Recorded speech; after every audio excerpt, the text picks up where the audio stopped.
Praise God, దేవునికి స్తోత్రం కలుగును గాక. ప్రియమైన దేవుని బిడ్డలారా, ఈ ఉదయకాల సమయంలో ఈ అనుదిన వాగ్దాన కార్యక్రమం ద్వారా ఈ విధముగా మిమ్మల్ని కలుసుకుంటకు దేవుడు నాకు అనుగ్రహించిన గొప్ప భాగ్యాన్ని బట్టి దేవాతి దేవునికి ఎంతగానో కృతజ్ఞతాస్తుతులు చెల్లించున్నాను. అదేవిధంగా ఈ అనుదిన వాగ్దాన కార్యక్రమాన్ని వీక్షించున్న మీ అందరికీ ప్రభు అయిన యేసుక్రీస్తు నామములో శుభములు తెలుపుచున్నాను. ప్రియమైన దేవుని బిడ్డలారా, మీ అందరి కొరకు మేము ప్రార్థన చేస్తున్నాం. మా కొరకు, మా పరిచయ కొరకు మీ ప్రార్థనలో జ్ఞాపకం చేసుకునవలసిందిగా ప్రభు అయిన యేసుక్రీస్తు నామములో మీ అందరినీ కోరుచున్నాను. ప్రియమైన దేవుని బిడ్డలారా, ఈ దినము ప్రభు మీకు ఇచ్చే వాగ్దానము యోహాను సువార్త 14వ అధ్యాయం 27వ వచనమునై ఉన్నది. ఆ వాగ్దాన వచనాన్ని నేను మీ కొరకు చదువుచున్నాను. ప్రార్థనాపూర్వకంగా ఆలకించవలసిందిగా ప్రభు అయిన యేసుక్రీస్తు నామములో మీ అందరినీ కోరుచున్నాను. ఆ వాగ్దాన వచనము ఈ విధంగా రాయబడి ఉన్నది. శాంతి మీకు అనుగ్రహించి వెళ్ళుచున్నాను, నా శాంతినే మీకు అనుగ్రహించుచున్నాను. లోకం ఇచ్చినట్టుగా నేను మీకు అనుగ్రహించట్లేదు. మీ హృదయమును కలవరపడనీయకుడి, వెరవనీయకుడి అని ప్రభు అయిన యేసుక్రీస్తు వారు తన శిష్యులతో పలికిన మాటలుగా ఈ మాటలను మనం చూడగలం. హల్లెలూయా, హల్లెలూయా.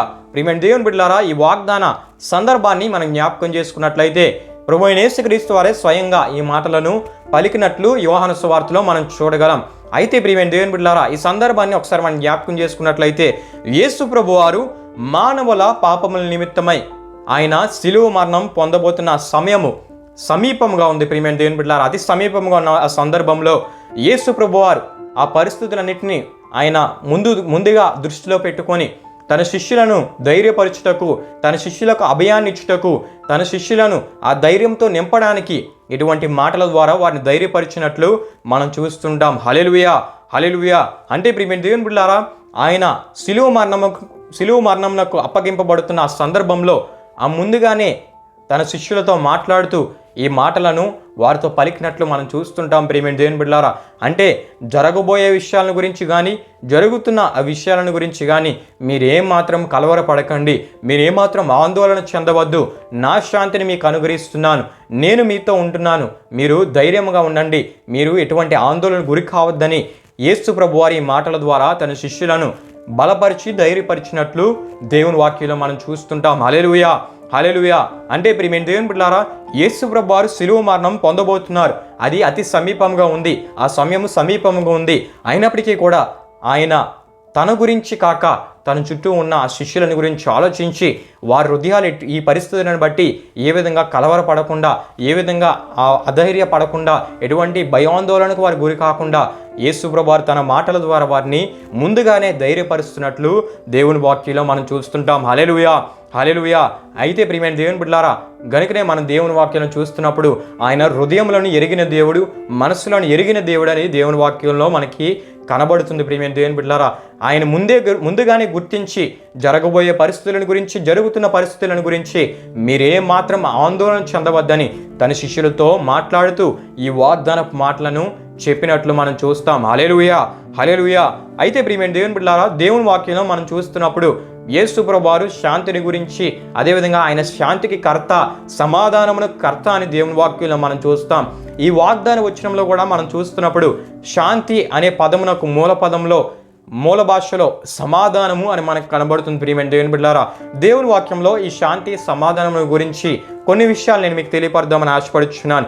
యెషయా గ్రంథం 9వ అధ్యాయం 6వ వచనంలో మనం చూస్తున్నప్పుడు సమాధానకర్తయగు అధిపతి అని యేసు ప్రభు వారికి పేరు పెట్టబడుతుందని యెషయా ప్రవక్త ముందుగానే ప్రవచించినట్లు దేవుని వాక్యంలో మనం చూస్తాం. హల్లెలూయా, హల్లెలూయా. ఆ విధంగానే ప్రియమైన దేవుని బిడ్డలారా, ఆయన ప్రవచించిన రీతిగా ఆయన సమాధానమును కర్తగా ఆయన ఉన్నట్లు మనం చూస్తాం. శాంతిని ఆయన అనుగ్రహించుటకు ఆయన ఈ లోకానికి వచ్చినట్లు మనం చూస్తాం. హల్లెలూయా, హల్లెలూయా. అంతేకాకుండా ప్రియమైన దేవుని బిడ్డలారా, యోహాను సువార్త 16వ అధ్యాయం 33వ వచనాన్ని మనం చదువుకుంటున్నప్పుడు నా యందు మీకు సమాధానము కలుగునట్లు ఈ మాటలు మీతో చెప్పుచున్నాను. లోకములో మీకు శ్రమ కలుగును, అయినను ధైర్యం తెచ్చుకొనుడి, నేను లోకమును జయించి ఉన్నాను. నేను ప్రియమైన దేవుని బిడ్డలారా, ఈ వచనాన్ని మనం జ్ఞాపకం చేసుకుంటున్నప్పుడు సమాధానము ఆయన యందే ఉంది, ఆయన ద్వారానే సమాధానము మన జీవితాలకు కలుగుతుందని యేసు ప్రభు వారు తెలియపరుస్తున్నట్లు మనం చూస్తాం. లోకంలో శ్రమలు కలుగు అని ఆయన చెప్పట్లేదు, కానీ శ్రమలు కలుగుతాయి, కానీ ఆయన మాటల ద్వారా, ఆయన యందు విశ్వాసం ఉంచడం ద్వారా మనం శాంతి సమాధానంతో, ఆయన యందు నిలిచి ఉండటం ద్వారా మనం శాంతి సమాధానంతో జీవించగలమని ఈ మాటలు మనకు తెలియపరుస్తున్నాయి. హల్లెలూయా, హల్లెలూయా. అంతేకాకుండా ప్రియమైన దేవుని బిడ్డలారా, ఫిలిప్పీలకు రాసిన పత్రిక 4వ అధ్యాయం 6-7 వచనాలు మనం చదువుతున్నప్పుడు, దేనిని గురించి చింతపడకుడు గాని ప్రతి విషయంలోనూ ప్రార్థన విజ్ఞాపనల చేత కృతజ్ఞతాపూర్వకంగా మీ విన్నపములు దేవునికి తెలియజేయుడి. అప్పుడు సమస్త జ్ఞానమునకు మించిన దేవుని సమాధానము యేసుక్రీస్తు వలన మీ హృదయములకును మీ తలంపులకును కావలి ఉండునని మనం చూస్తాం. ప్రియమైన దేవుని బిడ్డలారా, చాలా సందర్భాల్లో మనము కొన్ని విషయాలను, కొన్ని పరిస్థితులను బట్టి చింతపడతాం, కంగారు పడుతూ ఆందోళన పడుతూ ఉంటాం. కానీ ప్రతి విషయాన్ని ఆయన దగ్గర మనం పెట్టినప్పుడు మన తలంపులకు, మన ఆలోచనలకు, మన హృదయములకు సమాధానం కలుగుతుందని ఈ వచ్చిన భాగాలు మనకు తెలియపరుస్తున్నాయి. హల్లెలూయా, హల్లెలూయా. అంతేకాకుండా ప్రియమైన దేవుని బిడ్డలారా, దెస్సలోనికీయులకు రాసిన 2వ పత్రిక 3వ అధ్యాయం 16వ వచనం మనం చదువుకుంటున్నప్పుడు, సమాధానకర్తయగు ప్రభువు తానే ఎల్లప్పుడూ ప్రతి విధము చేతను మీకు సమాధానం అనుగ్రహించునుగాక అని మనం చూస్తాం. ప్రియమైన దేవుని బిడ్డలారా, ఆయన ఒక్కడే మనకు సమాధానం అనుగ్రహించువాడని ఈ వచ్చిన భాగాలన్నీ మనకు తెలియపరుస్తున్నాయి. ప్రియమైన దేవుని బిడ్డలారా, ఏ విధంగానైతే యేసు ప్రభువారు తన శిష్యులకు జరగబోయే పరిస్థితులను గురించి, జరుగుతున్న పరిస్థితులను గురించి ఆయన ముందే ఎరిగిన వాడై ఈ మాటల ద్వారా ఆయన వారిని బలపరిచున్నారో, నేడు ఆయన విశ్వాసులుగా జీవిస్తున్న మనతో ఆయన ఈ మాటల ద్వారా మనతో మాట్లాడుతున్నారు. ప్రియమైన దేవుని బిడ్డలారా, ఈ రోజుల్లో కూడా ఏవైతే ఈ లోకంలో మనకి శ్రమలు కలుగుతున్నాయో, శోధనలు కలుగుతున్నాయో, జరుగుతున్న పరిస్థితులను బట్టి మనం ఆందోళన గురి చెందే పరిస్థితులు మనకు కలుగుతున్నాయో, వాటిని బట్టి మీరు ఆందోళన చెందవద్దు, మీరు అధైర్యపడవద్దు, మీరు భయాందోళనకు మీరు గురి కావద్దు, మీరు కలవరపడద్దని యేసు ప్రభువారు ఈ మాటల ద్వారా మనతో మాట్లాడుతూ తన శాంతిని మనకు అనుగ్రహిస్తున్నారని ఆయన తెలియపరుస్తున్నారు. ప్రియమైన దేవుని బిడ్డలారా, లోకం ఇచ్చినట్లుగా కాదని ఆయన ఈ వాగ్దానపు మాట ద్వారా మనతో మాట్లాడుతున్నారు. ఆయన శాంతి మనకి సమాధానాన్ని దయచేస్తూ, ఆయన శాంతి ద్వారా మనకి నెమ్మదికరమైన పరిస్థితులను ఆయన దయచేస్తూ ఈ లోకంలో మనలను అద్భుతంగా ముందుకు నడిపించడానికి ఆయన సిద్ధంగా ఉన్నాడు. ప్రియమైన దేవుని బిడ్డలారా, హల్లెలూయా, హల్లెలూయా. కనుక మనం చేయవలసిన పని ఒకటే, ఆయన యందు విశ్వాసం ఉంచుతూ మన జీవితములను ఆయనలో నమ్మకంగా మనం ముందుకు కొనసాగించడమే. ఆయన తన శాంతితో మనల్ని నింపి మనల్ని నడిపించే గొప్ప దేవునిగా ఆయన ఉన్నాడు. ప్రియమైన దేవుని బిడ్డలారా, ఆయన శాంతి ద్వారానే మనం సంతోషంగా జీవించగలం. ఈ లోకంలో ఎటువంటి పరిస్థితులు మనకి అటువంటి శాంతిని కలుగు చేయలేవు, కానీ కేవలం మనం నమ్ముకున్న ఆ యేసు ప్రభు ద్వారానే ఇటువంటి శాంతిని, సమాధానాన్ని మనం పొందుకోగలం, సంతోషంగా మనం జీవించగలం.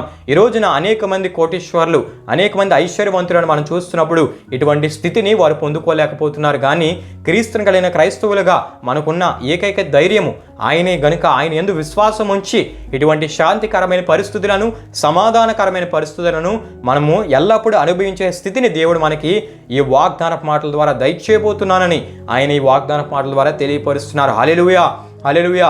గనుక ప్రియమైన దేవుని బిడ్డలారా, ఈ రోజున ఎటువంటి పరిస్థితుల్లో మీరు ఉన్నప్పటికీ, ఎటువంటి అప్పుల భారం మీ మీద ఉన్నా, అనారోగ్య పరిస్థితుల ద్వారా మీరు ఇబ్బంది పడుతున్నా, ఎటువంటి ఉద్యోగం రాలేదని ఆందోళన గురి అవుతున్నా, ఎటువంటి వివాహము కాలము జరిగిపోతుంది, సంవత్సరాలు గడిచిపోతున్నాయి, వివాహ ప్రయత్నాల్లో ముందుకు వెళ్ళలేకపోతున్నామని మీరు ఆందోళనకు గురి అవుతున్నా, యేసు ప్రభువారు ఈ మాటల ద్వారా మనతో మాట్లాడుతున్నారు.